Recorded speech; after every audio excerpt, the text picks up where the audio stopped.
Some 2 million Americans have died in it. Although comparative figures are not readily available, it's estimated that about the same number have been conceived in it. It is therefore fair to say that it brings out the best and the worst in man. On the other one that you do see, so it looks... It has certainly inspired poets and driven movie makers to wretched excess. When that light comes. And this particular motor car is a simple Ford product. At nearby Universal Studios, they are building a car for the devil. George, you're going to make this kind of a real dark gunmetal gray, or... It's going to look like steel. The whole car is supposed to look like big panels of steel, heavy steel, to give you that frightening look. Did she tell you much about the story on this, what it's supposed to be doing?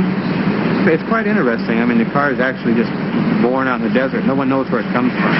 What's its purpose? Just to ram people, or is it doing destruction, or what? Is it a good car? It seems to only kill the good people, so it must be a bad car. Bad car. Devil car. I guess it kills probably a total of 7 or 8 people throughout the picture. But they finally find out really not what motivates it, just how they can kill it, and they bury it.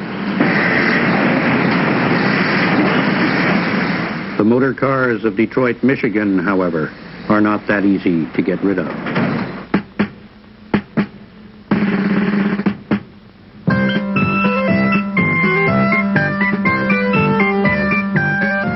The age of the automobile has been dated from 1926, when it was first reported that Americans had more cars than bathtubs. But then you can't go to town in a bathtub.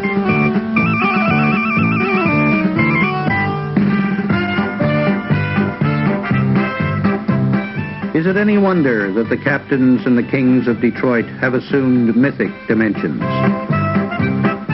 Because of them, it is argued that the city of Detroit has had as great an influence on 20th century man as did Rome in the time of Caesar and Athens in the age of Pericles. And they have done it all with a most imperfect machine that they're still trying to get to work properly.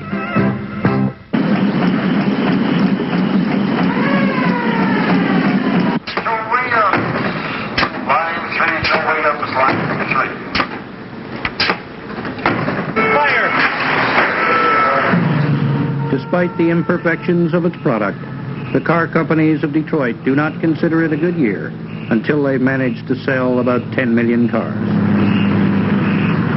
I'd like to extend a warm welcome to all of you attending the 68th annual meeting of General Motors stockholders. This is the world headquarters of the General Motors Corporation. It is the biggest company in the world. Today they're having their annual meeting. And as usual, some of the shareholders are not happy with the way things are going. I want to be sure we make this point. Thomas A. Murphy, chairman of General Motors, earned $574,976 in salary and bonuses last year, more than double his 1974 total of $272,500, which I think you didn't take your bonus. You can explain that. He's also on the election of directors. Now, you listen to him. You listen to me on this. It's about you. It's about you, and you let me finish, and then you have the floor. Well, look, I'm talking about your salary, and I suggest... I understand, Mrs. Sauce. It's not going to contribute to anything. You're working for us. Now, Mr. Chairman, what have you got to say? I am not satisfied with your performance. Thank you. But most of the shareholders appreciate their chairman, and this makes him a very rich and a very happy man. America, what do you love best? Baseball, hot dogs, apple pie, and Chevrolet. What was that again? We love baseball, hot dogs, apple pie, and Chevrolet. Oh. Baseball, hot dogs, apple pie, and Chevrolet. That's baseball, hot dogs, apple pie, and Chevrolet, huh? Baseball and hot dogs, apple pie, and Chevrolet. Makes sense to me. We love baseball, hot dogs, apple pie, and Chevrolet. I love them. This man does not like baseball, hot dogs, apple pie, or Chevrolet. He is Henry Ford II, and his motor car company is only the second biggest in the world. But he still believes in the American way. And when Henry Ford talks about America, he does not restrict himself to the United States. Canada is just across the river, and Ford has been selling cars there since 1904. I I've been through our plants up in Canada, and they look just like our American plants to me. I don't see very much difference. We all come generally from the same kinds of places and live in the same kinds of environments. I know the Canadians would want to think they're different from us down here, but I really don't think they're that much different.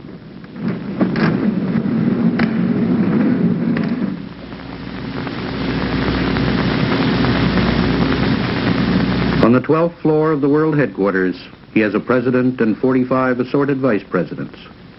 He also has, according to the New York Times, one of the highest executive mortality rates in all of industry.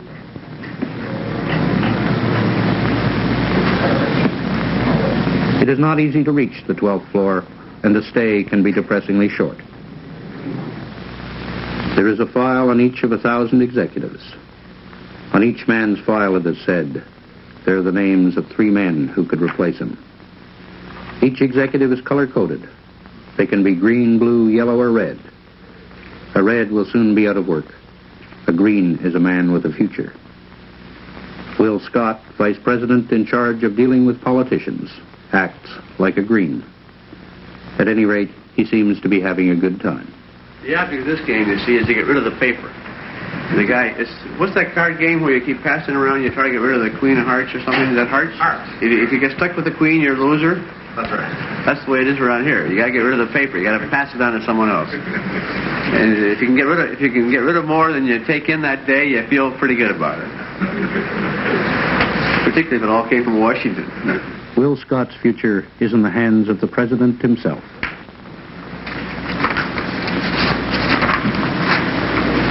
Hey, Waller. Lee A. Iacocca says he likes men with fire in their belly. This is not the PTA, says Iacocca. It is a combat zone. And he is not interested in survivors, but in conquerors. He's made the Mustang. He's made the covers of Time and Newsweek. But he's still trying to catch up to General Motors. What is GM and what is Ford and what is Chrysler? What makes them all different? General Motors operates much more by a committee type of system where there's all sorts of professional inputs. And therefore, General Motors does not always come up with things quite quickly. Ford Motor Company, on the other hand, has been able to come up with such a thing as a Mustang, for example, which probably would have, who knows, it might have died in some General Motors committee. Arvid Jopi, an independent financial analyst and expert on Detroit. So Ford can move quickly. It's fiercely competitive. We don't talk to each other much, and we try to husband whatever secrets we have. When you come out with a new car, it's action and reaction time. If you're good, if you're fast on your feet, you react in a year. If you're average, you react in 2, and if you want to go bankrupt, you react in 3. Because of the lead time, it's tough to react. It depends what you're reacting to. Anything less than 12 months, you're just dead in the water. If you missed a market, and, if a Mustang's hot, the competition took 3 years to react, and they got murdered. The Ford Motor Company has another distinction. There's no Mr. General Motors. There's not even a Mr. Chrysler anymore. But there is a Mr. Ford. His occasional fondness for strong drink and his difficulties with wives and traffic cops has created some confusion in the minds of the layman as to whether or not he actually goes to work. There is no such confusion in the House of Ford. He is the last of the great dynastic chiefs.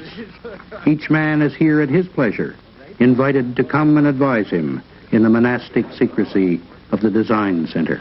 That page I'm looking at, which is, say, April 28, nothing except names, words. Only words, yes, sir. We've changed modified B to new standard. Yeah. Yes, sir. In the world outside, they're about to launch the cars for 1977. In this room, they make final plans for the cars of 1980. And nobody's allowed to hear what they're saying. Quite that way. No, that may be new to you. I just wonder whether you're going with not a big, I don't know. Once upon a time, such meetings were unnecessary.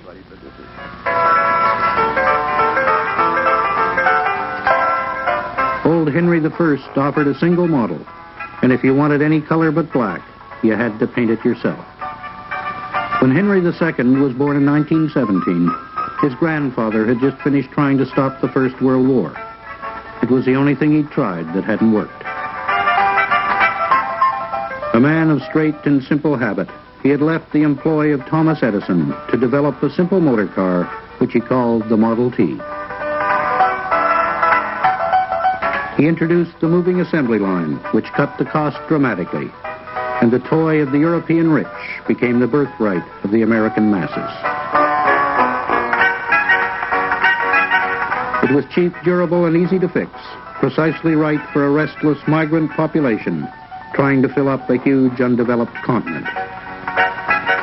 Henry Ford had made America free to move, and like most of the rest of the world, his grandson adored him. We were allowed to do anything we wanted to do. We were very spoiled in the sense that, we could go in the cashier's cage and fiddle around with the money. We couldn't take any out, but we could fiddle around with it, the pay money. Little Henry was only 2 when his grandfather held him up to light a furnace and set the mighty Rouge plant into motion.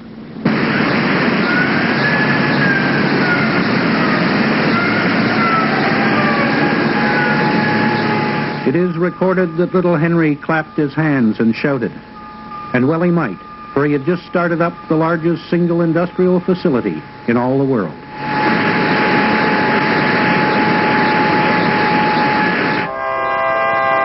There was also the makings of a dynasty.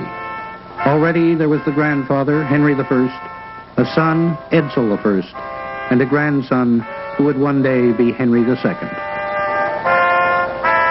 By 1927, Americans had bought 15 million Model Ts, and suddenly they stopped.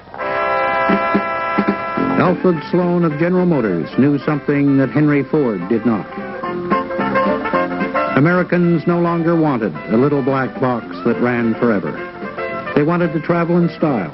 They wanted chrome, color, comfort, and power. They wanted lots and lots to choose from, and they only wanted it to run until they could afford something better.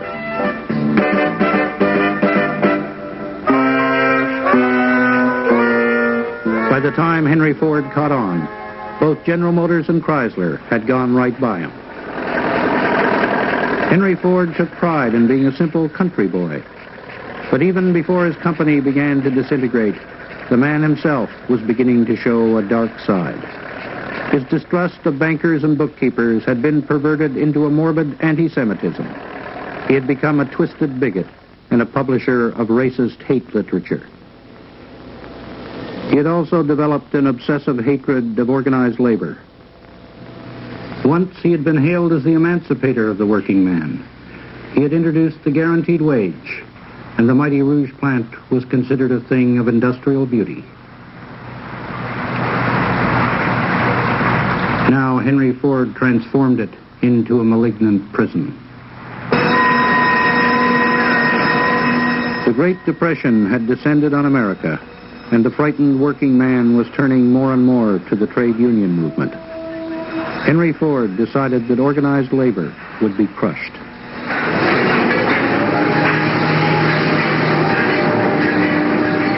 The 90,000 men inside the Rouge plant were soon working in a state of perpetual terror.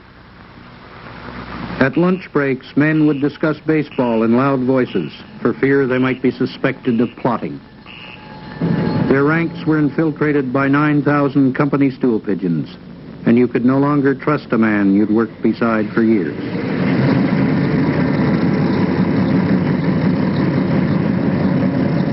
A brutal army of 800 goons was standing by. If a man was suspected of union talk, he was beaten to a pulp and then fired for starting a fight.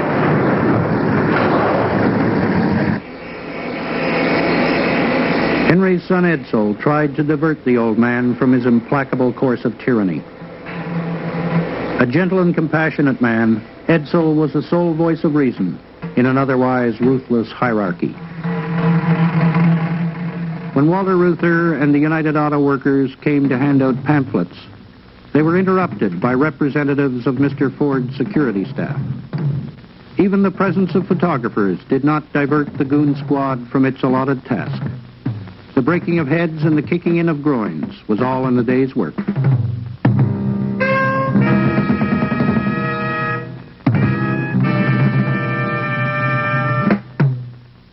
50,000 desperate workers finally rose up and struck the Rouge plant.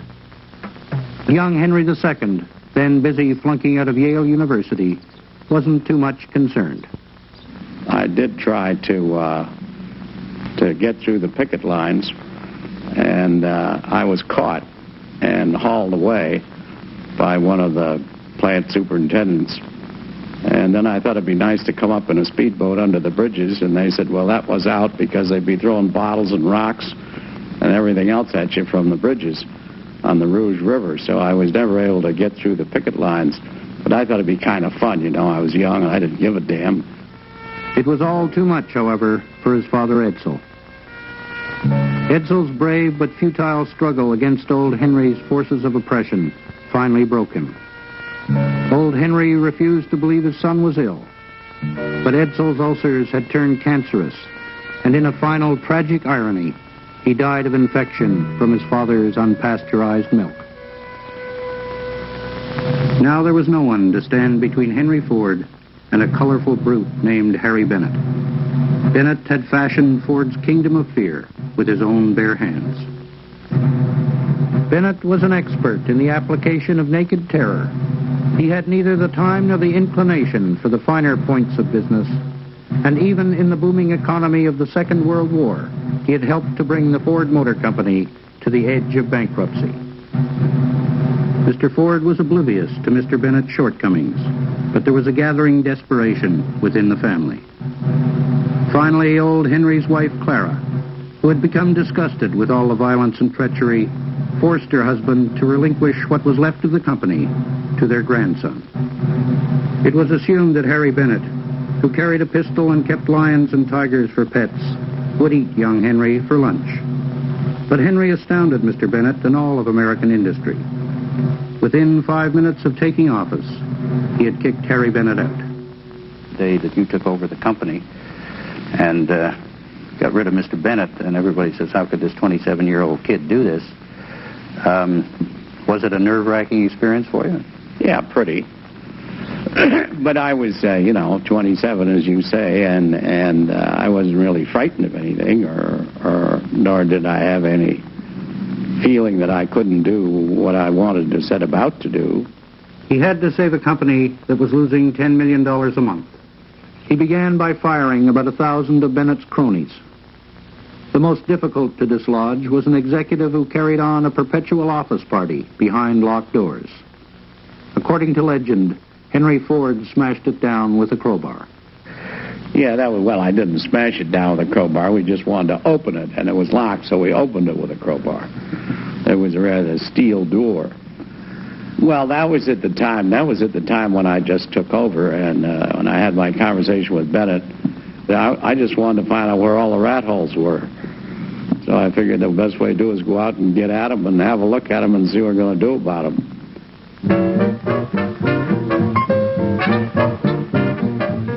About all he had going for him was good timing. At the conclusion of the war, it was a seller's market. We could sell anything we made. If we could produce anything, we could sell it. Even if it was lousy, we could sell it.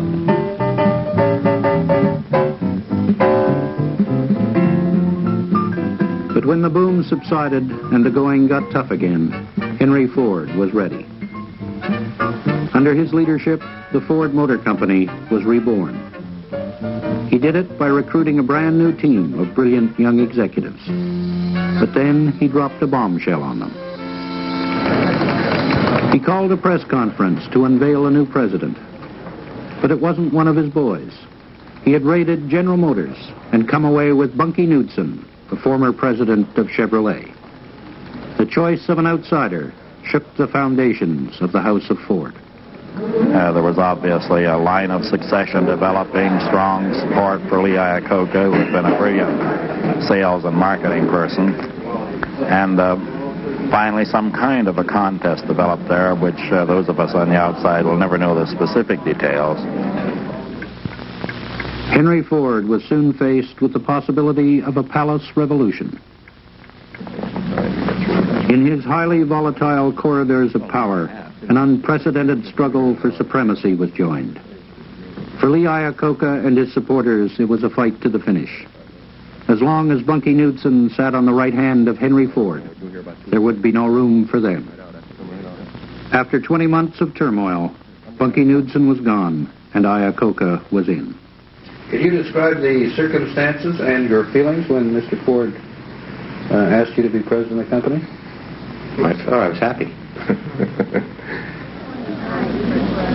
The ultimate heir to the throne, however, is meeting old employees at an office party. Henry Ford has 450,000 employees, but only one son. And it is intended that Edsel II will perpetuate the dynasty. Thank you. My pleasure. Thank you very much. I got fired from 1921 to 1943. I got fired 3 times right out. Hadn't been for your old granddaddy, I'd never got back. Well, I'm glad he let you come back. That's great. He was a great humanitarian. I know everybody's dying to meet you. Don Baldwin? You got a great future with a great company. The House of Ford has been likened to a Byzantine court. It is said that Henry Ford hoards power and grows weary of lieutenants. 5 presidents have departed for various reasons during his reign. But there is no indication as yet that Henry Ford has grown weary of Lee Iacocca. Iacocca has many enemies, but even the worst of them admit that he can sell cars. Well, there's 2 kinds of cars, those that sell and those that don't sell. And nothing happens until you sell something. And you can plan and analyze yourself to death and talk yourself to death, but you finally got to create action. You got to move. And now. And action! Hustle in there now. Nice and bouncy, a lot of fun. You're going off to a nice Sunday brunch, 17-mile drive, real happy, good riding car. Okay, hurry around. Nope, door's not closed. Cut it! Back to 1, please. We got a shadow. We got to go. Testing 1, 2. 1, 2, 3. The annual moment of truth has arrived. A nervous army prepares to unveil the new line. Testing 1, 2. 1, 2, 3.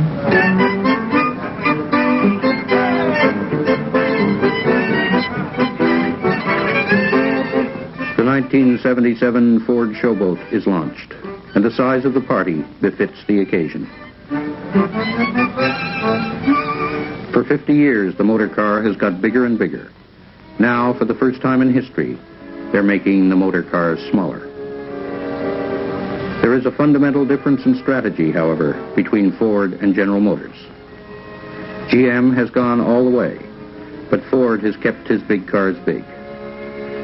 If Ford is right, he will at last cut dramatically into GM's massive share of the market.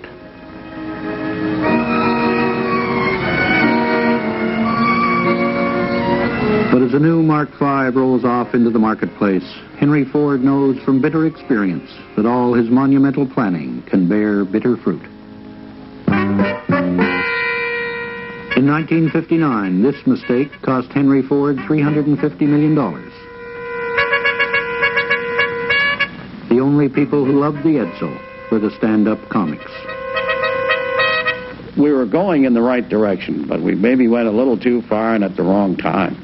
Was this sort of the first real blow that you suffered? Did it come as a shock because things had been going? No, those you win a few and lose a few, and some get rained out. You know, you can't worry about them.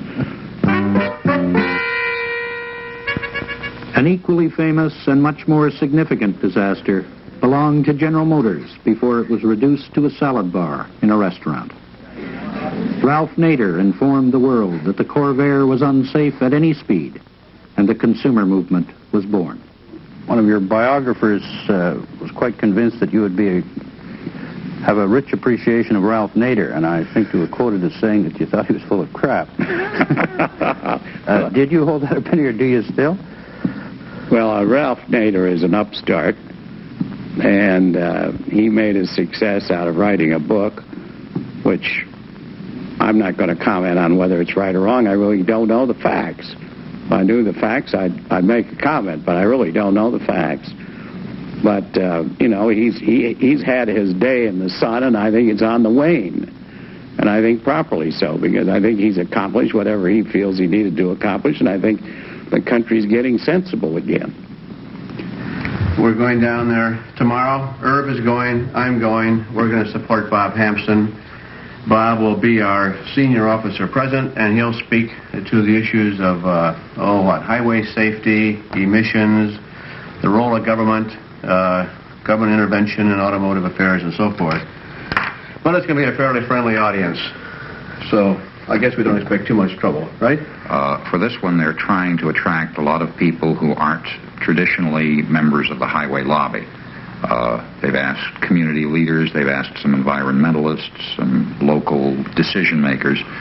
So it's more likely at this meeting that there will be some people who don't quite share our views. The beautiful thing about the automobile industry and automobile repairs and the fraud and dishonesty and all the deception which is involved in the automobile industry is that it hits everybody. It's non-discriminating. It's an equal opportunity exploiter. You know, maybe it's cars in the future or... Phil Edmonston is the voice of Canada's car consumers. We know that it's cars in the past were in pretty bad shape. So then we are the ghost of Christmas past visiting Mr. Scrooge on Christmas present. Unfortunately, Ford Motor Company is faced with an image gap. Our recent current products don't deserve the poor quality reputation that they have among a large portion of the buying public, at least not to the degree reflected in our research. At world headquarters, known as the House of Glass, the Ford Motor Company racks its brain. A TV spokesman must be found. They settle on 5 possibilities. Walter Cronkite, Michael Landon, and Bart Starr turn them down. So we are now negotiating with the agents of Bill Cosby and Dick Van Dyke. Both are good storytellers. Both have good believability. And both could add an element of humility to our advertising that we think is very, very important. I have every reason to believe that one of them will be our spokesman for this campaign. Probably Van Dyke, because Cosby's price is pretty steep. The Ford Motor Company door latch and hinge test. Testing is boring. They listen to a man imitating Bill Cosby. They decide that money is no object. They will get the real Bill Cosby to stand up and try to convert the critics. It's simple. We want to be your car company. Sue. Sue. Or sue. Now, litigation is that you sue their pants off, if you can, before the small claims court, before the provincial court, before the superior court, and if you got to go to the Supreme Court, go there. But sue all the time, and that's what we've been doing. We put about maybe 200 or 300 cases in small claims court. There's 84 small claims court across this province of Quebec, just here. And the 84 small claims courts means Ford's going to have to get 84 different guys to appear as defendants every other day. Phil Edmonston makes his point. Ford of Canada decides to compensate the rusty Ford owners. It could cost the company several $1 million.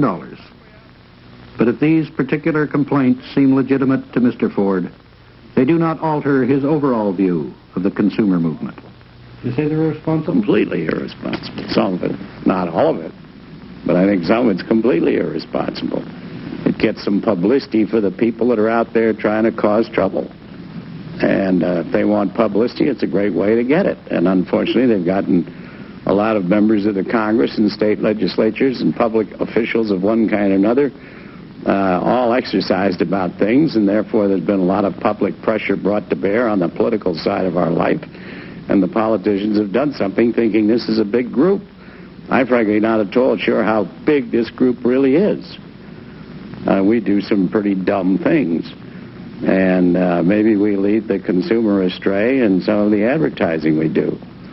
I think some of it's pretty ridiculous, and I never understand why the marketing people even let the advertising agency get away with the kind of junk that they propose. But anyway, it gets out into the public domain, and the Federal Trade Commission or others think that we've deceived the consumer. Well, if we have, we're willing to say we have.